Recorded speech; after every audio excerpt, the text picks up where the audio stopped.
এই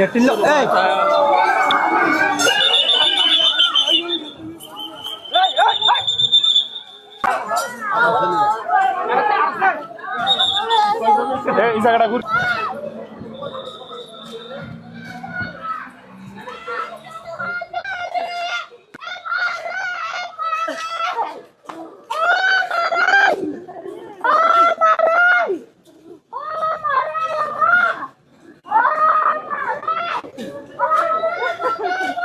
একটি ঘটনা নিয়ে দুটি মামলা হয়, একটি হত্যা মামলা হয়, একটি অস্ত্র মামলা হয়। সর্বমোট আসামি ছিল 18 জন, তন্মধ্যে 12 জন ছিল আসামি হাজতে আর 6 জন পলাতক ছিল। আজকে যে রায় হয়েছে সেখানে 4 জন আসামির মৃত্যুদণ্ড হয়েছে এবং 5 জন আসামির খালাস হয়েছে এবং বাকি যে 9 জন রয়েছে তাদের কিছু আসামিদের যাবজ্জীবন আর কিছুদের 10 বছর করে সাজা হয়েছে। আপাতত এইটুকুই। আমি আশা করছি, আমি যেহেতু এই মামলায় নিয়োজিত ছিলাম, এই মামলাটি আমরা ন্যায় বিচার পেয়েছি। আচ্ছা, যাদের ফাঁসি হয়েছে তাদের নাম? হ্যাঁ, তাদের নামগুলো আমি জানাচ্ছি।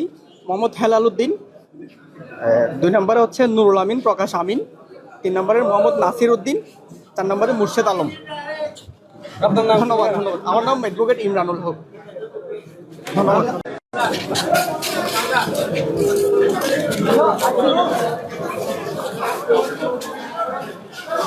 জেলা যে জজ আদালত আছে সেখানে অসংখ্য গণমাধ্যম কর্মী থেকে শুরু করে নানান ধরনের আসলে আইনশৃঙ্খলা বাহিনী তারা আছে, আমরা সেটা দেখছি। পাশাপাশি